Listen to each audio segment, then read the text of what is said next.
Irfan Mahmood, present ma'am. Mohammad Bakas Hasan, present ma'am. Ma'am Irfan Mahmood present. Aslam Shahzad, present ma'am. Mohammad Hussain Hasnain, present ma'am. Hafeez Nawaz, present ma'am. Adila, present ma'am. Sawar, yes ma'am. Tariq, present ma'am. Ali Kazmi, Salman, Shahryar Mahmood present ma'am. Shahryar present. और Salman, Ikramul Haq, present ma'am. आजा Abdul Rahman, present ma'am. Shabbar, ma'am Salman present 487 ma'am. मैं leave हो गई थी meeting. Mushabbar, Usman अजीज,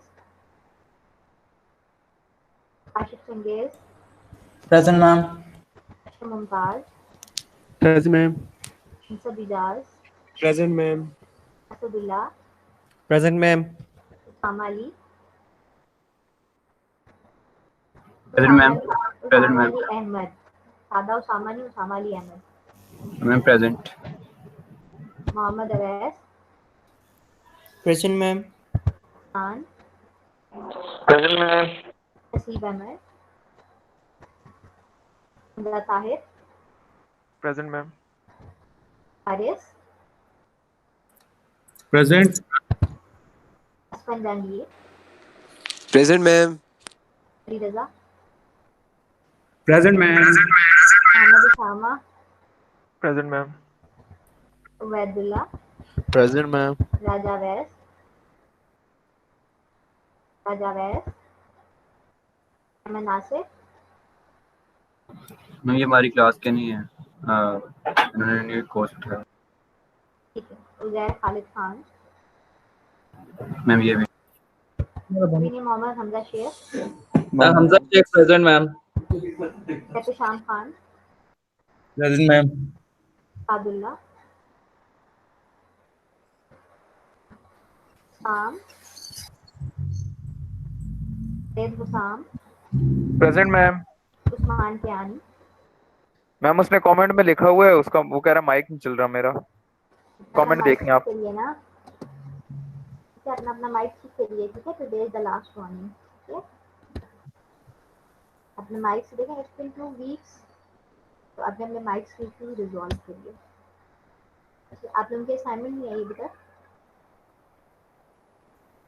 ma'am मैंने compile कर रहा हूँ, कंपाइल करके भेजा। मैंने आपसे कहा था ना क्लास से पहले चाहिए। मैम मैंने 10 बजे का टाइम दिया था, हमारी इससे पहले एक और क्लास थी तो I was taking that class. ठीक है, तो आज के बाद आप लोग ये करिए कि जब मैं आपको असाइनमेंट दूंगी तो जो बाकी सारे बच्चे हैं वो उसामा को कंपाइल करके देंगे। आज के लेक्चर की जो रात होगी, मतलब जो कल रात गुजरी है उस टाइम तक उसामा तक पहुंच जानी चाहिए असाइनमेंट, ठीक है। इस दफ़ा असाइनमेंट एक्सेप्ट कर रही हूँ, फ्रॉम नाउ ऑनवर्ड्स असाइनमेंट जिस टाइम के ऊपर कहा है उससे लेट होगी तो एक्सेप्ट नहीं करूँगी, ठीक है। मैम एक्सक्यूज मी, वो गूगल क्लासरूम वाला असाइनमेंट अपलोड करने वाला ज़्यादा बेहतर नहीं है कि गूगल क्लासरूम पे अपलोड करते हैं हम लोग? नहीं बेटा, जो है ना भाई, इस तरीके से मेरे लिए चेक करना ज़्यादा आसान होगा, क्यों? क्योंकि मैंने आपसे कहा था कि वो आपकी खुद की लिखी हुई असाइनमेंट होनी चाहिए, ठीक है। तो वो एक एक बच्चे की इंडिविजुअली के बजाय मैं एक फाइल को जनरली चेक कर लूँगी, ठीक है। मैम बहुत सारी असाइनमेंट्स ऐसी भी होंगी जो कि मैं अपलोड भी कर दूंगी, लेकिन कुछ असाइनमेंट्स ऐसी भी होंगी जो आप इस तरीके से दोगे। मैम जी, मैम मेरी अटेंडेंस नहीं लगी। क्या नाम है आपका? मुशब्बर रोल नंबर बताएंगे? 170501।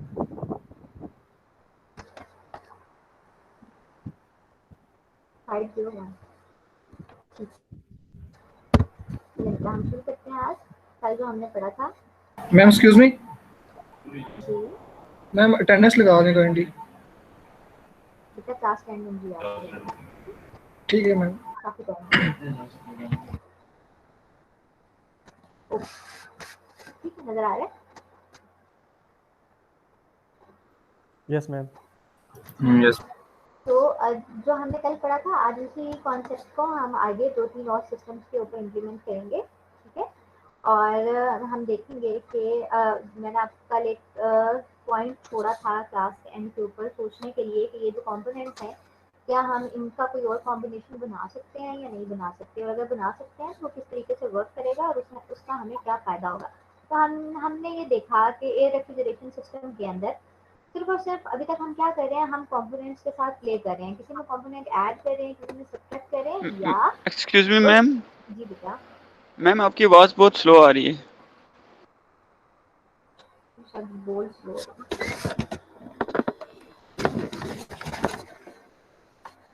अब ठीक है।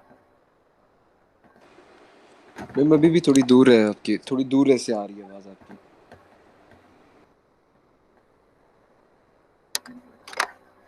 अब ठीक है। मैम अब सही है, बेहतर है। तो हम लोग अभी तक क्या बनाने की कोशिश कर रहे हैं, हमने क्या किया, हमने सिर्फ और सिर्फ ट्राई की है कि जो भी कंपोनेंट्स हैं हमारे एयर रेफ्रिजरेशन सिस्टम के, हम उनको या तो उनका सीक्वेंस चेंज कर दें या हम मल्टीपल कंपोनेंट्स ऐड करके सिस्टम की एफिशिएंसी बढ़ाने की कोशिश कर रहे हैं। और ना सिर्फ सिस्टम की एफिशिएंसी बढ़ाने की कोशिश कर रहे हैं, हम जो इंटायर सिस्टम है जिसके ऊपर हम उसको इम्प्लीमेंट करना चाहते हैं, हम उसके अंदर भी वेरिएशन ला रहे हैं कि क्या जो रेफ्रिजरेशन सिस्टम हैं उनके अंदर कंपोनेंट्स को चेंज करने से डिफरेंट सिस्टम के ऊपर इम्प्लीमेंट किया जा सकता है या नहीं किया जा सकता। तो कल हमने सिंपल एयर रेफ्रिजरेशन सिस्टम पढ़ा था और साथ हमने ऐड किया था उसके क्या, बूटस्ट्रैप एयर रेफ्रिजरेशन सिस्टम। ठीक है, आज हम उसी की दो और टाइप्स पढ़ेंगे एंड दो types are regenerative air refrigeration system, ठीक है, एंड रिड्यूस एम्बिएंट सिस्टम। ठीक है, तो पहले हम क्या करते हैं, हम देख लेते हैं रीजनरेटिव एयर रेफ्रिजरेशन सिस्टम है उसको, और उसके बाद हम क्या करेंगे, रिड्यूस एम्बिएंट जो एयर रेफ्रिजरेशन सिस्टम है उसकी तरफ मूव कर देंगे। तो हम अगर शॉर्टली देखें तो इस सिस्टम के अंदर आपको क्या चीज डिफरेंट नजर आ रही है, तो बच्चा मुझे बताएगा। Ma'am regenerative heat exchanger. Regenerative heat exchanger एक हमारे पास क्या आ रहा है, डिफरेंट नजर आ रहा है। ठीक है, तो बाकी सारी कहानी हमारे पास वही रहेगी। ठीक है, सिर्फ और सिर्फ हमारे पास क्या ऐड हो रहा है, यहाँ पे एक और हीट एक्सचेंजर ऐड हो रहा है जिसका नाम है रीजनरेटिव हीट एक्सचेंजर। ठीक है, पहले भी हमने एक कॉम्बिनेशन पढ़ा है जिसके अंदर दो हीट एक्सचेंजर्स थे, लेकिन यहाँ पे ये जो हीट एक्सचेंजर है इसके अंदर डिफरेंस क्या है कि इसमें हमारे पास सेकेंड हीट एक्सचेंजर के अंदर रैम एयर इंट्रोड्यूस नहीं कराएंगे हम फॉर द कूलिंग पर्पस। ठीक है, डिफरेंट क्या है रीजनरेटिव एयर रेफ्रिजरेशन सिस्टम के अंदर कि इसके अंदर हम रैम एयर को इंट्रोड्यूस नहीं कराएंगे। माइक ऑफ करिए बेटा अपना। ठीक है, रैम एयर को हम इंट्रोड्यूस नहीं कराएंगे, किस चीज के लिए, कूलिंग पर्पस के लिए। हम क्या कराएंगे, वो जो हमारे पास आउटपुट है कूल एयर की, उसी को ही हम उसकी 1/3 क्वांटिटी को हम क्या करेंगे, रीसर्कुलेट कराएंगे कूलिंग पर्पस के लिए, और अगेन हम एक आउटपुट ले लेंगे। कैसे लेंगे ये हम देख लेते हैं। ठीक है, एक थोड़ा सा क्विक रिव्यू आपको दे दूं मैं कल के लेक्चर का। तो क्या था, हमारे पास एक कंबस्टन चैम्बर था, कंबस्टर भी बोलते हैं उसको। ठीक है, उसके अंदर फ्यूल बर्न हुआ, बर्न करके गैसेस आई, गैसेस से गैस टरबाइन चली, मूव किया, उससे क्या हुआ, कंप्रेसर चला। ठीक है, एक हमारे पास सराउंडिंग एयर थी या एम्बिएंट एयर जिसे बोलते हैं, हाई वेलोसिटी के ऊपर सिस्टम के अंदर इंट्रोड्यूस कराई जिसको हम रैमिंग ऑफ एयर बोलते हैं। ये जो रैम एयर थी, ये रैम एयर हमने इंट्रोड्यूस कराई कहाँ पे, इस फर्स्ट हीट एक्सचेंजर के अंदर हमने उसको इंट्रोड्यूस करा दिया। कैसे इंट्रोड्यूस कराया हमने, ये जो मेन कंप्रेसर के अंदर हमने कंप्रेस की थी air, high pressure high temperature जो एयर थी उसको हमने कहाँ पे भेजा, हमने हीट एक्सचेंजर को भेजा। और ये जो क्योंकि हाई प्रेशर और हाई टेम्परेचर थी तो इसके टेम्परेचर को कम करने के लिए हमने उसके ऊपर से फ्लो कराया, कि इस चीज को, इस हाई वेलोसिटी रैम एयर को हमने फ्लो कराया और हमने उसको एग्जिट करा दिया with the help of some exhaust fan. ठीक है, अब इसका टेम्परेचर क्या हुआ, रिड्यूस हो गया। टेम्परेचर रिड्यूस होने के बाद इसको हमने दोबारा से एक और हीट एक्सचेंजर के अंदर इंट्रोड्यूस कराया।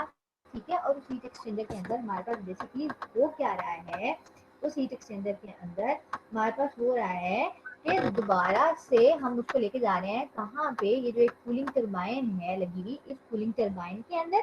कूलिंग टरबाइन के अंदर क्या हो रहा है, हमारे पास एक्सपेंशन हो रही है। जब एक्सपेंशन हो रही है तो उसका प्रेशर भी क्या हो रहा है, ड्रॉप हो रहा है। यहाँ से जो आउटपुट हमें मिलती है सिंपल एयर रेफ्रिजरेशन सिस्टम के अंदर, वो हम क्या कर देते होते हैं, कैबिन के अंदर इंट्रोड्यूस करा देते होते हैं। लेकिन यहाँ पे हम क्या कर रहे हैं, हम 1/3 जो क्वांटिटी है, 1/3 अराउंड 1/3 ऑफ द एयर, किस एयर की, जो हमारे पास हमें यहाँ से कूल एयर मिलेगी उसका 1/3 अमाउंट हम क्या करते हैं, रीसर्कुलेट कराते हैं। और रीसर्कुलेट क्यों कराते हैं कि यहाँ पे जब हम इस हीट एक्सचेंजर के अंदर ये वाली एयर इंट्रोड्यूस करा रहे हैं, इस हीट एक्सचेंजर की आउटपुट जो इसकी इनपुट बना रहे हैं उसको अगेन कूल करने के लिए, उसके अंदर से और हीट रिमूव करने के लिए हम इस कूल एयर को रिसर्कुलेट कराते हैं इस हीट एक्सचेंजर के ऊपर से और उसको दोबारा से एग्जॉस्ट फैन के जरिए बाहर फेंक देते हैं। और ये जो ठंडी हवा है इसको 2 बार हम क्या करते हैं, गुजार के इस कूलिंग टरबाइन के अंदर से कैबिन के अंदर भेजते हैं। अब जो बच्चा मुझे ये बताया गया कि ये जो हम इतनी ज़्यादा खपत कर रहे हैं कि हमने एक हीट एक्सचेंजर और इंट्रोड्यूस कराया हुआ है और कूलिंग टरबाइन में से भी 2 दफ़ा हम गुजार रहे हैं उसका टेम्परेचर रिड्यूस कराने के लिए, तो जो सिंपल एयर कूलिंग सिस्टम था वो सेम काम कर रहा था, एक्सेप्ट हम उसके अंदर हमने ये रीजनरेटिव एयर जो थी ना, कूलेंट एयर हमने इंट्रोड्यूस नहीं कराई थी, उसके बजाय हमने क्या एयर इंट्रोड्यूस कराया हुआ था, हमने इंट्रोड्यूस कराया हुआ था रैम एयर को। ठीक है, तो यहाँ पे हमें ऐसी क्या जरूरत पेश आई कि रैम एयर के बजाय हमने कूलेंट एयर को इंट्रोड्यूस कराया है। मैम रैम एयर का टेम्परेचर हाई होता है, जो टेम्परेचर डिफरेंस होता है वो बहुत कम होता है, जिसकी वजह से जो कूलिंग है वो ज़्यादा प्रोड्यूस नहीं होती। इस वजह से हमने एक रीजनरेटिव हीट एक्सचेंजर उसको इंट्रोड्यूस किया रैम एयर की जगह। ऐसे बिल्कुल ऐसे ही है। ठीक है, गुड। आप कौन बोल रहे हो? Ma'am Asad.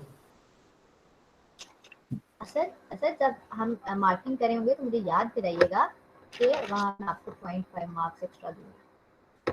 Thank you ma'am. ठीक है, नोट भी करिए।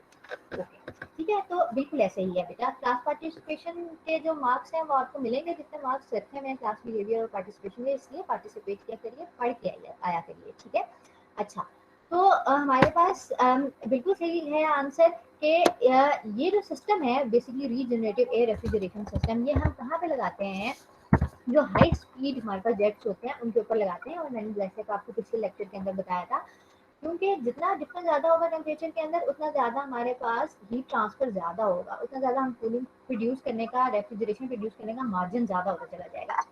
तो हमने क्या करना है, हमने बेसिकली उस डिफरेंस को मेंटेन करना है, क्योंकि ये जो हाई वेलोसिटी की जो हाई स्पीड एयर है इसका टेम्परेचर ऑलरेडी हाई है उस टेम्परेचर से जो कि हमने कॉम्प्रेस किया है, और इस कॉम्प्रेस्ड एयर और इस जो हाई वेलोसिटी एयर है उसके टेम्परेचर के अंदर डिफरेंस कम है। इसलिए हम उसको क्या कर रहे हैं, हम उसको एक कूलिंग टरबाइन के अंदर से पास करा के रीजनरेट करा रहे हैं, ताकि वो जो कूल एयर है वो उसके ऊपर से पास करे और उसके अंदर से हीट ले ले और हमारे पास रिक्वायर्ड जो रेफ्रिजरेशन है वो हम एक्वायर कर सकें। ठीक है, अच्छा, द नेक्स्ट सिस्टम है that is the reduced ambient system. ठीक है, इसके अंदर मुझे बताओगे कि रिड्यूस्ड एम्बिएंट सिस्टम के अंदर क्या डिफरेंस नजर आ रहा है?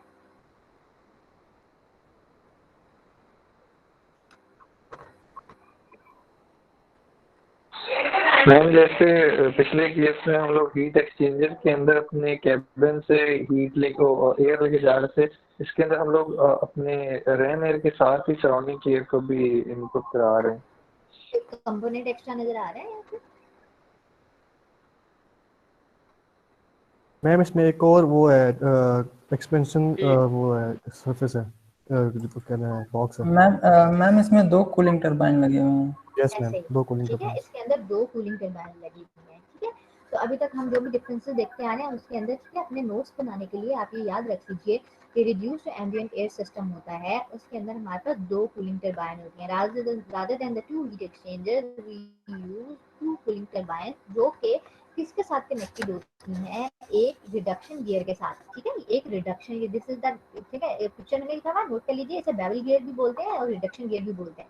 इसका काम क्या होता है कि अगर कोई एक भी टरबाइन इसमें से चलेगी तो दूसरी भी उसी शाफ्ट के साथ कनेक्टेड है और इस गियर के थ्रू दूसरी भी ऑपरेट करेगी। ठीक है, so what I am talking about is these two turbines are interconnected with a reduction gear or some bevel gear, ताकि हमारे पास एक अगर वर्क करी है तो उसके आउटपुट से हमारे पास दूसरी भी वर्क करना स्टार्ट हो जाए। बाकी की जो कहानी है सेम रहेगी हमारे पास। कैसे सेम रहेगी? हमारे पास वही कंबस्टर है, उसके अंदर कंबस्टन हुई, गैस टरबाइन के अंदर गए, गैस टरबाइन से जो है ना उसको चलने से, ठीक है, आप मुझे 2 मिनट दीजिएगा, मैम बोलते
He should pay for that. He should pay for that, and I will definitely make a disciplinary case against him. ठीक है, और मैं इसको परसू करूंगी और मैं इसको वाइस चांसलर तक लेके जाऊंगी. ठीक है, मेरी कोई मजबूरी नहीं है बढ़ाने.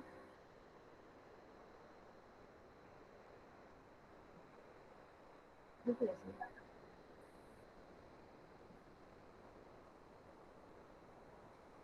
ठीक है, ऐसे ही.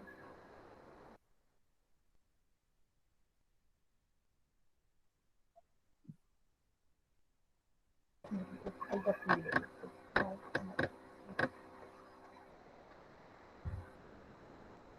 Sorry बेटा for the interruption. ठीक है. ओके, ठीक है.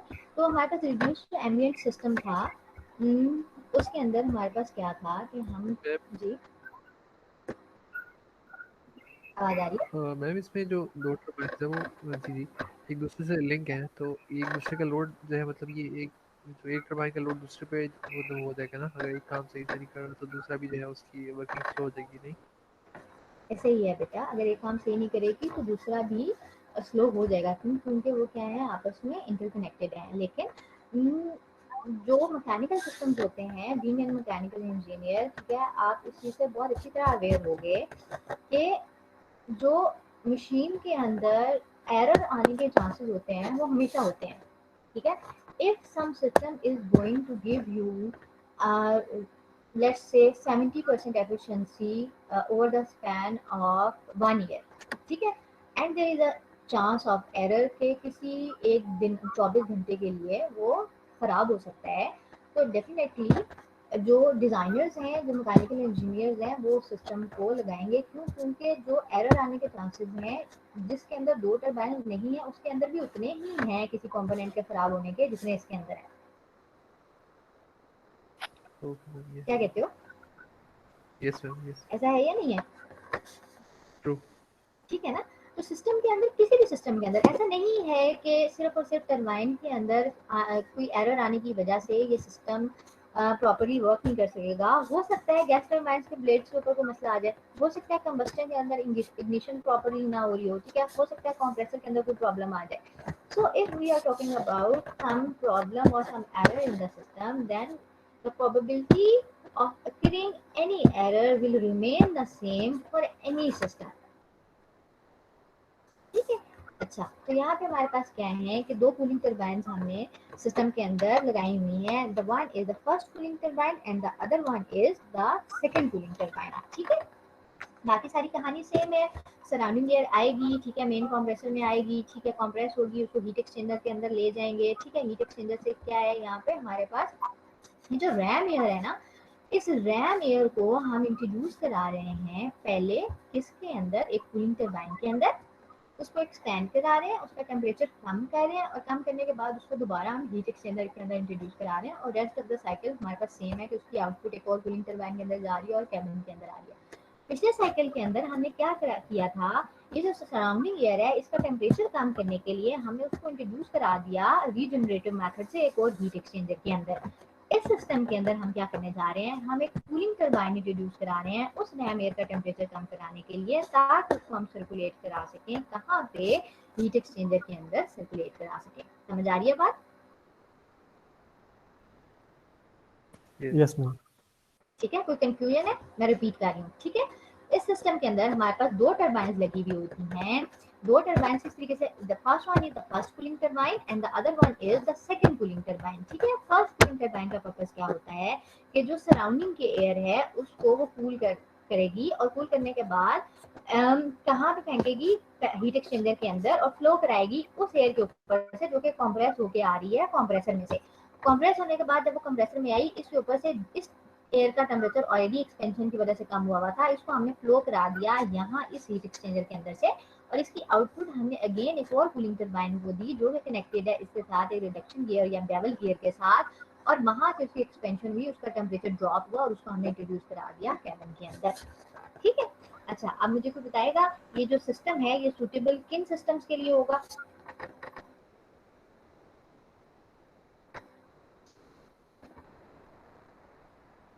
किन सिस्टम्स के लिए हो सकता है ये? मैम जेट एयरक्राफ्ट के लिए. ऐसा ही है. ठीक है, जो हाई स्पीड एयरक्राफ्ट होते हैं, सुपरसोनिक जो एयरक्राफ्ट होते हैं, उनके लिए हम ये इस्तेमाल करते हैं। ठीक है, अच्छा आज आपकी जो अच्छा खैर एक रह गई चीज़, ये आपको मैं बता दूं। इसके बाद क्या है, ड्राई रेटी टेम्परेचर, जिसे डार्ट भी बोलते हैं। ठीक है, अगर आपने से जो है ना मैकेनिकल इंजीनियरिंग के बाद किसी ने एरोस्पेस के अंदर मास्टर्स किया, तो इस चीज़ को आप डिटेल के अंदर भी स्टडी करोगे कि डार्ट क्या होता है। ठीक है, DART is the index used to compare different aircraft cooling system. ये जब भी हम इतनी कहानी हमने देखी है ना कि हमारे पास जो है ना भी किसी के अंदर हम टरबाइन लगा के कूलिंग करा रहे हैं, तो किसी के अंदर 2 हीट एक्सचेंजर लगा के करा रहे हैं, तो किसी को रीजनरेटिव तरीके से कर रहे हैं और किसी को सिंपल तरीके से कर रहे हैं। तो डार्ट के जरिए हम कंपेयर कर सकते हैं किस चीज को कि विच सिस्टम इज बेटर, और एक सिंपल जिसके लिए हम प्रपोज कर रहे हैं जिस सिस्टम के लिए कूलिंग मेथड किसका ज्यादा होगा फॉर दैट पर्टिकुलर एप्लीकेशन। ठीक है, इसको डिफाइन किया जाए तो डिफाइन किस तरीके से करते हैं कि the temperature of air at the exit of the cooling turbine in the absence of any moisture condensation. ठीक है, ये वाला जो टेम्परेचर है, जो ड्राई एयर रेटेड टेम्परेचर होता है, ये कौन सा टेम्परेचर होता है, जो कूलिंग टरबाइन का एंड का टेम्परेचर होता है, यानी जो के पूरा प्रोसेस होने के बाद एयर पे हमें जो आउटपुट मिल रही होती है उसका temperature, but keeping the condition कि हमारे पास उसके अंदर कोई भी कंडेंसेशन का मॉइस्चर नहीं होगा। कीपिंग द कंडीशन, उसके अंदर कोई भी मॉइस्चर नहीं होगा। ठीक है, और फार्मूला क्या है इसका, Q naught is equal to mCp Ti minus T naught, यानी हाई टेम्परेचर में से हम लोअर टेम्परेचर को मेंटेन कर देंगे for the purpose of to maintain the cabin temperature. ठीक है जी मैम मैम ये वो एयर है जो केबिन में जा रही है, उसका टेम्परेचर। जी ऐसे ही है, जो केबिन में जा रही है उसका temperature at the end of the cooling turbine. ठीक है, जो कि आखिरी कूलिंग टरबाइन होगी ना, चाहे सिस्टम में 2 टरबाइन भी लगी है, जो कि आखिरी कूलिंग टरबाइन होगी जहां से एयर जा रही है केबिन के अंदर, किस लिए, केबिन का टेम्परेचर मेंटेन करने के लिए, टीआई मेंटेन करने के लिए। ठीक है, केबिन का टेम्परेचर मेंटेन करने के लिए जो एयर जा रही होती है उसका जो टेम्परेचर होगा वो डार्ट एयर जो है, ड्राई एयर टेम्परेचर, जिसे डार्ट बोलते हैं, वो होता है। और लेकिन इसके ऊपर कंडीशन क्या लगती है कि वो जो कूलिंग टरबाइन के अंदर से एयर निकल रही हो उसके अंदर कोई भी कंडेंसेशन का मॉइस्चर ना हो। ठीक है, क्योंकि इसका नाम जो आपको बता रहे हैं ना ड्राई एयर, ठीक है, तो it should B dry air, इसके अंदर कोई भी मॉइस्चर नहीं होना चाहिए। जब भी आप पेपर में कोई भी क्वेश्चन लिखोगे या अपनी प्रोफेशनल लाइफ के अंदर एमसीक्यू सॉल्व करोगे तो उसके अंदर ही उसका आंसर होगा, सिर्फ आपने उसको एलिमिनेट करना है। ठीक है, कोई और यहाँ तक कोई और क्वेश्चन? Yes ma'am. ठीक है, समझ आ गई है यहाँ तक सारी? ओके, इसमें से मैम मैं पूछना चाह रहा था कि बूटस्ट्रैप, रीजनरेटिव एयर रेफ्रिजरेशन और रिड्यूस्ड एम्बिएंट सिस्टम वाले जो हैं, ये सारे हाई स्पीड एयरक्राफ्ट में यूज होते हैं, तो इसमें डिफरेंस क्या है, कौन सा कितना हाई स्पीड होता है, तो उसमें हम ये लगाते हैं।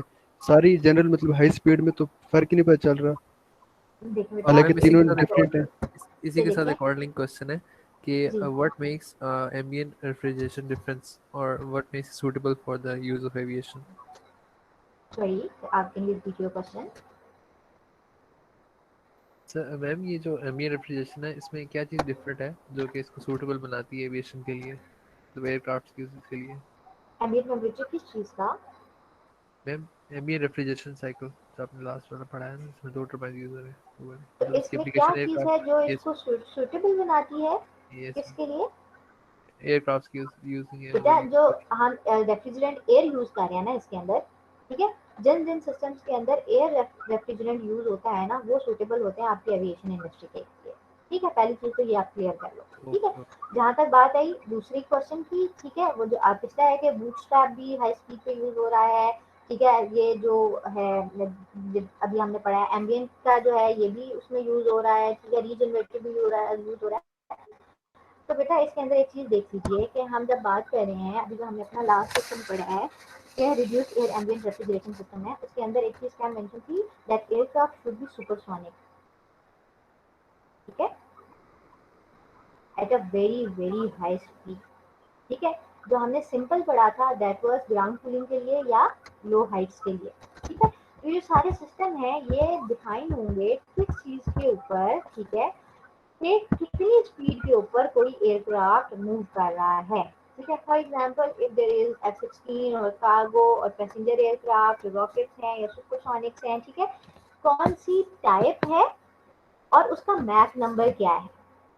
ठीक है, एक सर्टेन मैक नंबर से ऊपर जैसे ही वो पास होते हैं, मैं वो मैक नंबर की डिटेल्स भी आपको दे दूंगी कि कितने मैक नंबर तक बूटस्ट्रैप यूज होता है। उसके बाद हमारे पास रीजनरेटिव होता है और सबसे ज्यादा हाई मैक नंबर्स के लिए हमारे पास जो reduce air ambient temperature use होता है। ठीक है, रिड्यूस एयर एम्बिएंट के लिए आपकी चीज याद रखिए, the aircraft should not only be high speed, it should be supersonic. Okay ma'am, thank you. ठीक है, कोई और क्वेश्चन? ठीक है, तो यहाँ से आपकी एक असाइनमेंट है, आज की आपकी सेकंड असाइनमेंट करेंगे क्या आप एक असाइनमेंट बनाएंगे और वो आपकी हैंड रिटन असाइनमेंट होगी। उसका आप एक स्क्रीनशॉट लेंगे और वो आप एक इसी तरह वर्ड की फाइल के अंदर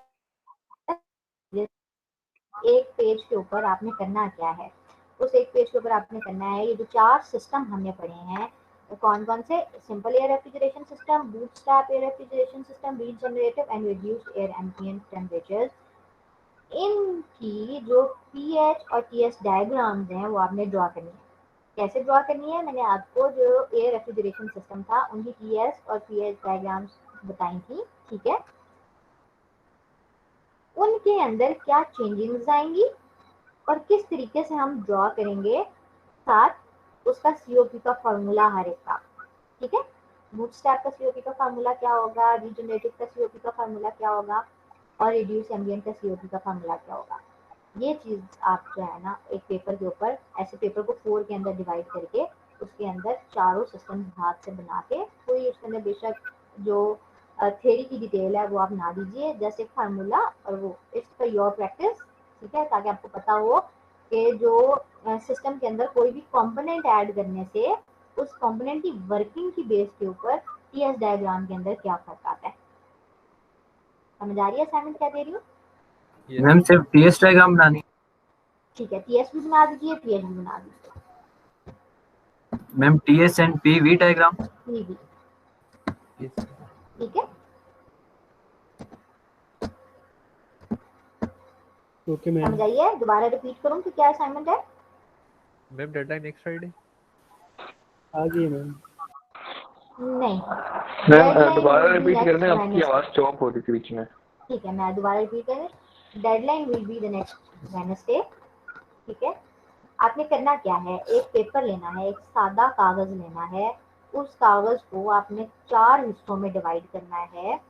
एक के ऊपर आपने सिंपल एयर रेफ्रिजरेशन लिखना है, दूसरे पार्ट के अंदर आपने बूटस्ट्रैप एयर रेफ्रिजरेशन की हेडिंग देनी है, तीसरे पार्ट के अंदर आपने रीजनरेटिव की हेडिंग देनी है, चौथे के अंदर रिड्यूस्ड एयर एम्बिएंट टेम्परेचर की हेडिंग देनी है। ठीक है, उसके नीचे आपने करना क्या है, उस एक पार्ट के अंदर 2 की डिवीजन होगी, एक आप टीएस डायग्राम बनाओगे और एक आप पीवी डायग्राम बनाओगे। ठीक है, इस सिस्टम में कोई भी कंपोनेंट ऐड करने से उसकी टीएस डायग्राम के ऊपर क्या फर्क आता है, उसकी पीवी डायग्राम के ऊपर क्या फर्क है, वो तो मैंने आपको एयर रेफ्रिजरेशन सिस्टम के साइकिल के लिए पीवी और टीएस डायग्राम कराई थी ना, वही वाली डायग्राम है सेम, लेकिन उसके अंदर सर्टेन चेंजिंग्स होंगी, प्रेशर की चेंजिंग होगी। ठीक है, कंपोनेंट ऐड होगा तो थोड़ा सा टेम्परेचर की कंडीशन चेंज होंगी, इंथैल्पी की कंडीशन चेंज होंगी। ठीक है, तो अपने दिमाग से आपने सोच के बनाना है कि कोई भी कंपोनेंट हीट एक्सचेंजर या कूलिंग टरबाइन हम ऐड करते हैं तो किस तरीके से टीएसपीवी डायग्राम के ऊपर चेंजिंग आती है और उसका सीओपी क्या निकलता है।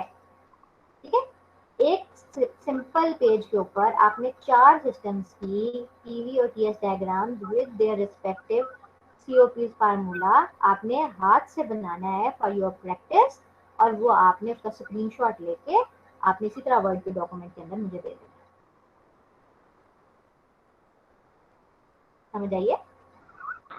Okay ma'am. ठीक है, कोई कंफ्यूजन अभी भी? यस मैम, आ गई। ठीक है, ये आपने करना है और उसके बाद मुझे सबमिट करा देना है। ठीक है, नेक्स्ट जो आपका वीक होगा उसके अंदर be ready for quiz as well. ठीक है, आपका एक क्विज भी होगा। ठीक है, some quizzes will be unannounced and some will be announced. जहाँ तक बात रही है आपके पेपर की, आपका पेपर जो है वो ओपन बुक पेपर होएगा। ठीक है, कुछ बच्चों को कल रेफरेंसेस चाहिए थे for the lecture material, I will provide the references for my lectures, लेकिन उनमें से पेपर भी आएगा और पेपर प्रोबेबली आपका ओपन बुक होएगा। ठीक है, मैम आज वाली स्लाइड्स शेयर कर दीजिएगा। जी मैंने ऑलरेडी अपलोड कर दी। मैम जो बुक हमने शेयर की है मैम मेरी GCR में attendance वही लगा बुक दें। लेनी है?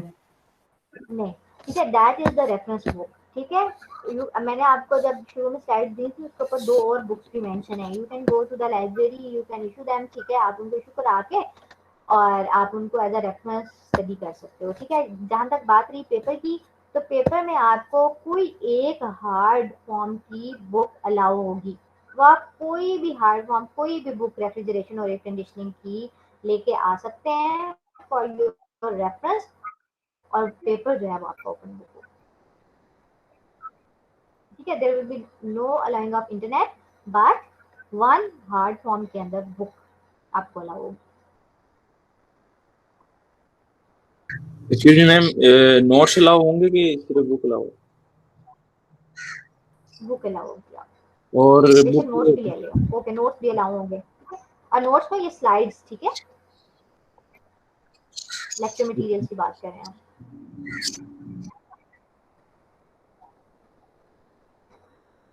यहाँ तक अभी तक जितना भी कोर्स हो चुका है उसमें कोई मसला, कोई समझने में मसला, कोई मेथडोलॉजी के लिए कोई सजेशन, कोई और टॉपिक्स आप लोग पढ़ना चाहते हो तो you are more than welcome, आप मुझे बता सकते हो।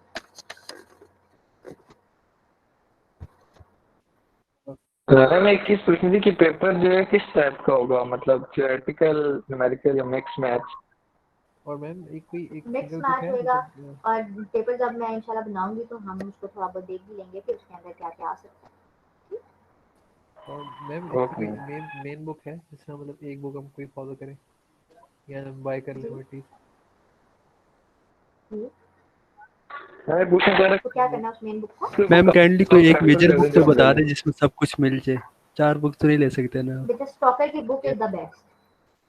ठीक है, मैम मैं कौन खुद सी? भी स्टॉकर जो मैंने आपके साथ शेयर किया है, ठीक है, स्टॉकर की बुक बहुत अच्छी है, पर मैंने वो रिकमेंड ही इसीलिए किया है कि वो बहुत आसान लिखी हुई है। ठीक है, और बहुत ही टू द पॉइंट लिखी हुई है, और आपको मजा आएगा वो बुक पढ़ के। आपको जो रेफ्रिजरेशन और एयर कंडीशनिंग का कोर्स है ना, वो आपको बिल्कुल बोझ नहीं लगेगा, कोई बहुत हाई फाई ना उसके अंदर अंग्रेजी है ना टेक्निकलिटीज यूज नहीं है, तो बहुत सिंपल लैंग्वेज के अंदर बहुत आसानी से सिस्टम समझाया गया है। ये छोटी सी बुक है, इवन आप बुक भी देखोगे आपको बड़ा मजा आएगा, छोटी सी बुक है बिल्कुल। ठीक है, साइज में भी छोटी है, वैसे भी लिखी भी बड़ी प्यारी हुई है। ओके। ठीक है, और कोई मसला अभी तक यहाँ की स्लाइड्स में, कोई लेक्चर में कोई चीज ना समझ आई हो, कोई मैथडोलॉजी में?